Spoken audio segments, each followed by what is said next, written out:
Gejala psikosomatis nih Dok, pada pasien-pasien korban bullying ini sama aja ya Dok ya dengan psikosomatik yang lain gitu? Pada dasarnya kan gejala psikosomatik itu timbul akibat ketidakseimbangan sistem saraf pusat yang disebutkan kadang-kadang berkaitan dengan ketidakseimbangan saraf otonom, saraf parasimpatis dan simpatis, sehingga gejalanya sebenarnya mirip. Gejalanya Mirip. tidak ada yang beda, cuman sumber gejalanya yang berbeda. Mengeluh dengan gejala psikosomatiknya, tapi ternyata dia itu penyebabnya ya karena bullying nih dokter. Bisa ya Dok? Kadang-kadang kita melihat bahwa di dalam dunia kerja sekalipun kondisi seperti itu bisa terjadi. Dengan memberikan pekerjaan yang luar biasa banyak, kemudian juga memberikan hinaan atau celaan-celaan yang mungkin tidak sesuai sebenarnya, tapi kemudian dia terus melakukan itu, ini sebenarnya sudah bisa dianggap sebagai suatu bullying gitu ya. Assalamualaikum warahmatullahi wabarakatuh. Salam sehat jiwa. Berjumpa lagi dengan saya Dr. Sela dalam podcast Seksi Ansietas PPPDS KJI. Dan pada episode kali ini kembali kita mengundang Dr. Andri, spesialis kedokteran jiwa FACLP. Gimana dokter? Bosan ya Dok ya? Ya, tentunya untuk Seksi Ansietas tidak bosan memberikan edukasi kepada masyarakat yang memerlukan. Iya Dok, karena memang edukasi itu salah satu jalan kita untuk memberikan pemahaman yang benar dokter ya di lautan informasi yang penuh dengan hoax ini Dok. Ya, tentunya harus ada orang yang kompeten yang setidaknya memiliki kemampuan yang lebih daripada yang lain untuk memberikan edukasi yang juga mudah-mudahan bisa diterima oleh masyarakat. Iya, dengan bahasa yang mudah-mudahan bisa dimengerti ya dengan masyarakat yang kita bicarakan tentang kesehatan mental. Dan kali ini kita akan berbicara tentang bullying nih dokter. Boleh ya Dok ya? Boleh, kita bicara tentang perundungan ya. Perundungan dokter, Ya. benar. Ini dokter tentang perundungan, jadi saya mau bawa ini tema tentang korban bullying dan gejala psikosomatik nih dokter ya. Tapi sebelumnya saya mau tahu opini dokter nih tentang bullying atau perundungan ini dokter. Kan sekarang itu bisa terjadi di mana saja, di lingkungan apa saja. Nggak hanya sekarang, kan dulu kan kayaknya di sekolah nih. Tapi sekarang di tempat kerja, kemudian tidak berhubungan dengan gender dokter. Bisa aja perempuan juga membuli yang lain atau perempuan membuli laki-laki gitu dokter. Dan juga tidak terkait usia nih dokter. Boleh nggak Dok bagi sedikit opini dokter tentang hal ini Dok? Ya, memang perundungan ini menjadi topik yang menarik ya, tapi sekaligus juga mengandung kontroversi gitu ya. Karena bagaimanapun orang dulu berpikir perundungan itu, bullying itu terjadi pada anak kecil, ya terutama. Tapi kadang-kadang kalau kita perhatikan lagi, ternyata tadi yang disebutkan Dr. Sheila juga betul bahwa banyak orang-orang yang mengalami gangguan kecemasan, gejala psikosomatik karena perundungan ini dikaitkan dengan sesuatu yang tadi ya kita lihat adanya seorang yang lebih kuat, biasanya lebih ini yang superior, kemudian menindas yang inferior atau yang lebih lemah.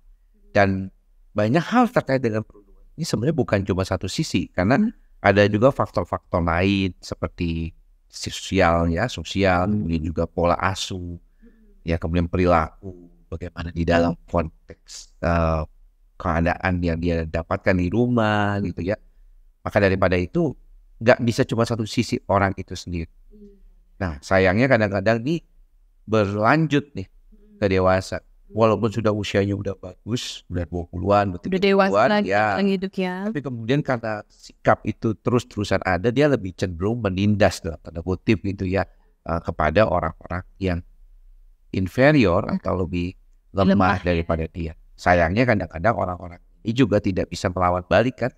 Sehingga agak susah untuk dia jadi lebih sadar bahwa apa yang dilakukannya itu tidak benar. Jadi Dok, berarti ada ya dokter sampaikan pasien-pasien yang datang ke dokter nih mengeluh dengan gejala psikosomatiknya, tapi ternyata dia itu penyebabnya ya karena bullying nih dokter. Bisa ya Dok? Iya. Kadang-kadang kita melihat bahwa di dalam dunia kerja sekalipun kondisi seperti itu bisa terjadi.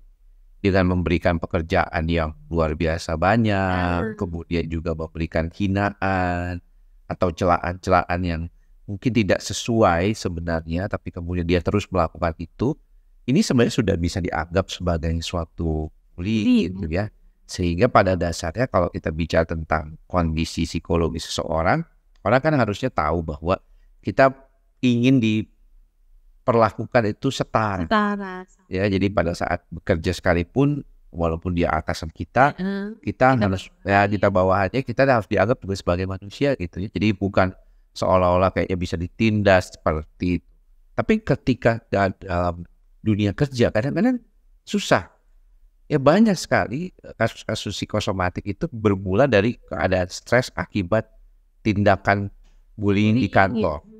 Di kantor. Dan kesulitannya karena orang tuh kan gak bisa langsung saya keluar deh dari pekerjaan. Jadi harus mau dia menghadapi itu dan mencoba beradaptasi tapi nggak tahan gitu. Jadi menahan diri ini agak susah. Ya jadinya malah timbullah gejala psikosomatis ya Kak, bahkan depresi atau kecemasan nih dokter ya. Jadi dokter kalau misalnya nih tadi korbannya nih dok, kalau misalnya pelakunya dok, ada nggak dokter ya? Pelakunya ini datang dengan ternyata dia itu punya masalah mental nih dokter. Kalau kita lihat sih jarang ya orang dalam tanda kutip tuh mengaku gitu ya, dia tuh berlaku seperti itu kepada orang lain. Ya, kadang-kadang ada lah ya, tapi lebih kayak insight-nya tuh, oh iya saya melakukan ini karena ini kayak gitu, lebih dominan seperti itu. Saya berlaku kasar ya karena dulu saya begini. Ya gitu. Jadi ada seolah-olah kayak excuse yang dia harapkan bisa menjadi bahwa oh Anda melakukan ini karena adanya sesuatu hal. Tapi kalau saya lihat bagaimanapun ya tindakan kekerasan ya tidak bisa dibenarkan gitu. Jadi yang penting apapun alasannya tindakan kekerasan itu tidak dibenarkan. Iya. Gitu. Jadi nggak bisa gitu kalau misalnya. Tapi kalau tapi kalau mau fight back tergantung. Apakah memang harus seperti itu? Ya kan? Pada beberapa keadaan untuk membela diri mungkin awalnya bisa, tapi tetap nggak bakalan bisa terus-terusan. Ya kita perlu menyadari, apalagi kalau udah makin dewasa harusnya udah nggak lagi otak bagian tengah amigdala itu yang terlalu aktif, yang hanya untuk survival, tapi prefrontal cortex ya kita harus lebih rasional, lebih logik dalam membantu diri kita sendiri. Dan rasanya orang logik dan rasional tidak gampang marah kan sebetulnya. Ya dokter ya. Jadi kalau misalnya dok gejala psikosomatis nih dok, ada pasien-pasien korban bullying ini sama aja ya dok ya dengan psikosomatik yang lain gitu. Pada dasarnya kan gejala psikosomatik itu timbul akibat ketidakseimbangan sistem saraf pusat yang disebutkan kadang-kadang berkaitan dengan ketidakseimbangan saraf otonom, saraf parasimpatis dan simpatis, sehingga gejalanya sebenarnya mirip. Gejalanya tidak ada yang beda, cuman sumber gejalanya yang berbeda. Jadi kan dok, walaupun dia datang dengan gejala psikosomatisnya kan tetap kita harus mencari penyebab atau masalah utamanya nih dokter. Sedangkan bullying ini kan topik sensitif nih dokter ya, dan nggak semua orang mau mengakui atau berani speak up bahwa saya ini dibully dok gitu. Ada nggak dokter tipsnya nih dokter kalau untuk konsultasi pada pasien-pasien yang mengalami bullying nih dokter? Apa yang harus kita sampaikan nih sama pasien agar pasiennya itu bisa kita atasi bahwa masalah utamanya itu adalah bullyingnya itu. Kalau asal dia sadar dan punya kemampuan untuk lepas dari keadaan itu sangat disarankan. Jadi pasien itu kalau dia bisa keluar dari sana ya, misalnya dari lingkungan pertemanan itu yang toksik yang kata anak muda sekarang, atau misalnya dalam lingkungan pekerjaan dia bisa punya kemampuan ya untuk keluar dari sumber itu hal yang disarankan. Karena bagaimanapun kalau dia masih berada pada kondisi itu agak susah. Sebaik apapun kita, rasanya agak sulit ya kalau misalnya situasi itu masih ada, pemicu itu masih ada, terus sumber stresornya masih ada. Pada dasarnya manusia hanya bisa fight atau flight. Jadi apakah dia menghadapi atau dia kabur? Meninggalkan. Iya. Jadi bisa aja memang satu-satunya jalan keluar bisa aja tiba-tiba memang harus meninggalkan lingkungan itu ya dok ya. Betul. Karena bertahan juga bukan jalan untuk kesehatan mentalnya si pasien ini dok. Betul. Jadi dok kalau misalnya nih pada pasien ini sudah mengalami nih, apakah lebih sulit penanganannya, lebih sulit sembuh karena dia mungkin ada trauma? Ya, pada beberapa kasus psikosomatik yang berkaitan dengan masalah bullying ini kan ada traumatic events di masa lalu yang mungkin belum teradaptasi dengan baik, yang kita sebut stres pasca trauma.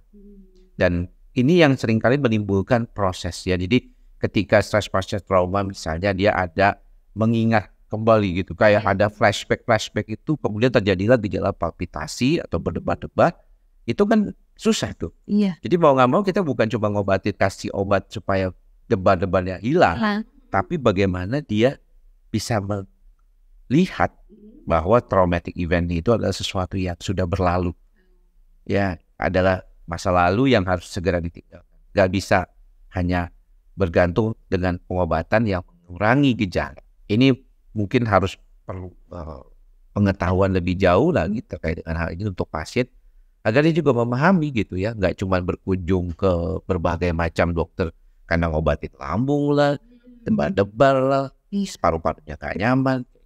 Jadi penanganannya mungkin lebih lebih kompleks ya dok ya. Nggak hanya gejalanya yang disampaikan aja. Mungkin karena bullying pasti biasanya ada traumanya sendiri ya dok ya. Dok, jadi untuk gimana kan tadi kita cerita bahwa sebaiknya meninggalkan, bisa aja pada kasus-kasus sebaiknya meninggalkan lingkungan ini nih dokter. Jadi untuk membangun kembali rasa kepercayaan dirinya, untuk kan dia harus beradaptasi ulang lagi nih dok. Misalnya kalau sekolah harus pindah sekolah misalnya, atau pekerjaan, artinya dia harus mulai lagi mencari kerja atau kerja di tempat baru nih dokter. Untuk membangun rasa kepercayaan dirinya dan rasa percaya juga dengan orang lain nih dokter, gimana? Ya itu tentunya membutuhkan proses terapi ya. Jadi kayaknya kalau misalnya kita berbicara tentang obat saja tentu tidak cukup, tapi perlu terapi. Dan keterampilan itu nggak semuanya bisa segera dapat dari proses yang singkat ya. Kadang-kadang perlu waktu ya, perlu insight yang baik terhadap dirinya, kesadaran dirinya, bagaimana dia bisa mengelola perasaan itu dengan baik. Itu juga salah satu yang perlu diperhatikan sih. Jadi rangkaian terapinya obat untuk mengatasi gejala, tapi karena peristiwa ini berkaitan dengan traumatic event di masa lalu, kita perlu cari dasar penyebab itu. Jadi kalau untuk ini dok, ada nggak ya kira-kira ini karena kamu baru menjadi korban bullying, apalagi misalnya kasus-kasus bullying itu yang biasanya menghebohkan, misalnya pelecehan seksual pada wanita atau korban bullying di sekolah misalnya, ya dokter, sekolah-sekolah yang kayaknya memperlakukan senioritas dan junioritas itu. Perlu nggak korban bullying ini butuh waktu sebelum akhirnya dia harus kembali ke fungsi sosialnya, harus baru kembali ke kegiatan sosialnya nih dokter? Ada beberapa yang bisa cepat, ada yang beberapa yang agak lambat. Jadi kalau kita tahu respon tiap orang itu tidak sama, berbeda ya. Sehingga kita lihat dalam proses terapi. Kadang-kadang saya berpikir yang paling penting itu adalah orang tuh memahami bahwa proses terapi itu tidak segera. Jadi sebenarnya edukasi ini kan gunanya untuk demikian juga, memberikan pengetahuan kepada masyarakat bahwa proses terapi itu membutuhkan waktu. Karena terjadinya pun juga membutuhkan waktu. Ya orang tuh nggak, ya ada sih orang dibully sekali terus kaget dia langsung mengalami gejala psikotik, bahkan dia sampai bisa jadi. Contohnya apa ya, kita lihat kalau di ospek ya, dulu kan masih ospek tuh diomelin tiba-tiba langsung kayak orang kesurupan gitu ya, atau mulai kacau seperti itu, kan bisa aja terjadi ya, sifatnya akut ya, sifatnya segera. Tapi kebanyakan kalau di dalam praktek kita jarang menemukan yang seperti itu. Kebanyakan adalah ya runutan gitu. Jadi udah ada prosesnya dulu, kemudian dia nggak serta-merta langsung jadi ini nih dokter. Oke dokter, mungkin untuk bullying ini cukup menarik, tapi memang harus kita batasi juga waktu nih dokter. Semoga apa yang kita bicarakan di hari ini bisa juga dilihat sama, mungkin pada dasarnya mungkin ada yang nggak sadar nih dokter bahwa dia itu ternyata aku nih korban bullying gitu dokter. Jadi dia nggak sadar bahwa dia tuh berada di lingkungan yang toksik gitu dokter. Dan memang kembali lagi memang pada dasarnya itu kita harus mengajarkan bahwa kita itu harus mengenali diri sendiri.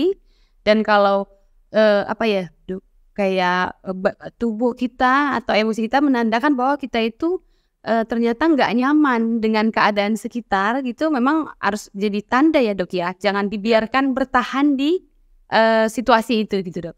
Asalkan sadar itu kita bisa membantu diri kita sendiri. Namun yang sering kita tidak bisa lakukan adalah memang terkadang kita tidak punya kekuatan untuk itu. Jadi bantuan dari teman, keluarga, pasangan yang suportif ini penting banget. Kadang-kadang orang tuh nggak bisa sendiri dia mengatasinya, dia perlu bantuan orang lain. Termasuk juga datang ke dokter jiwa untuk mengatasi hal tersebut. Sehingga ini yang mungkin perlu diperhatikan sama teman-teman.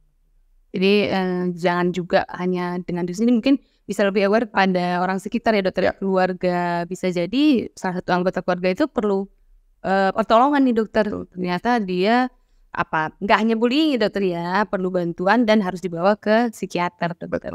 Oke dokter, terima kasih banyak atas bincang-bincang kita pada hari ini. Semoga membawa banyak manfaat bagi yang mendengarkan. Dok, kalau ngomong sama dokter nih nggak ingat waktu nih dokter. Tapi kalau kelamaan juga nggak pulang-pulang nih kita dokter.